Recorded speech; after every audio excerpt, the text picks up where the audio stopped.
Welcome to the mythical creatures.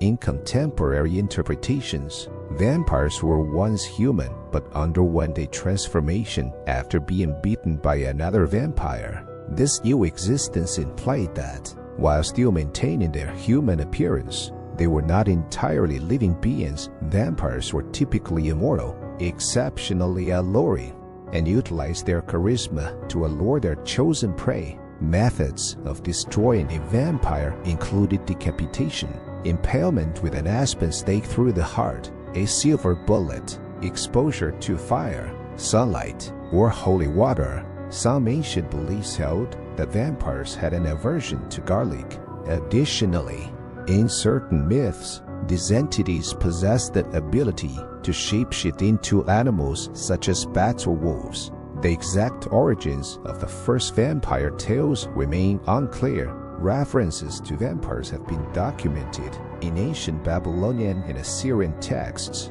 dating back approximately 4,000 years. Within Mesopotamian legends, there exists a figure known as Lamash, a malevolent female demon, occasionally depicted with a lion's head, who would clandestinely enter homes at night to abduct children. She was also associated with spreading diseases and was believed to feed on the blood of young men, as well as inducing nightmares. In Jewish lore, a similar entity is named Lilith, Adam's initial wife prior to Eva subsequently, after leaving her husband, transformed into a monstrous being that abducted infants and taunted sleeping husbands, refusing divine command to return to Eden.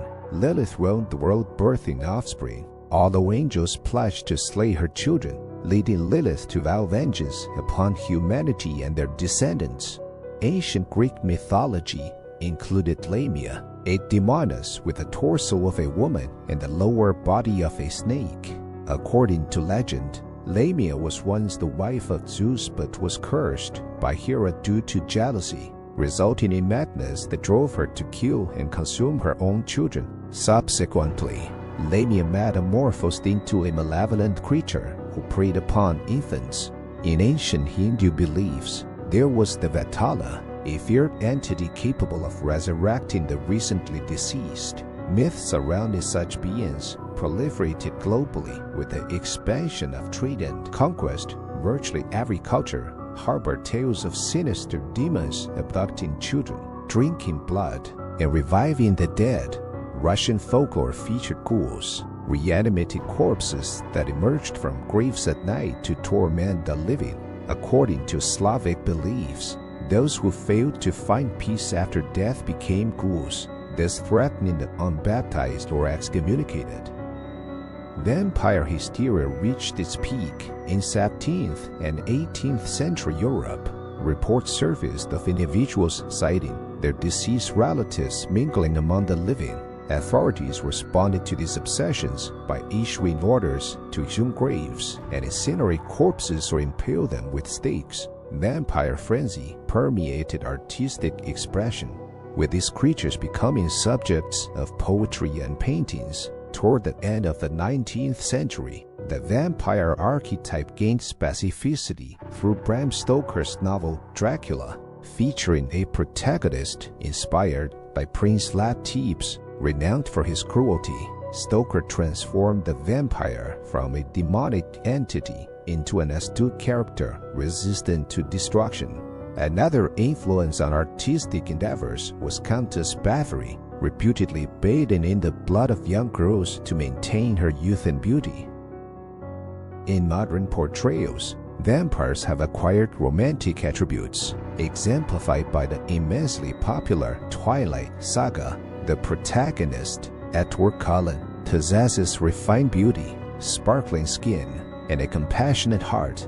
The vampire archetype has evolved over time, transitioning from simple bloodthirsty demons driven by vengeance and malice to beings closely resembling humans who learn to manage their instincts.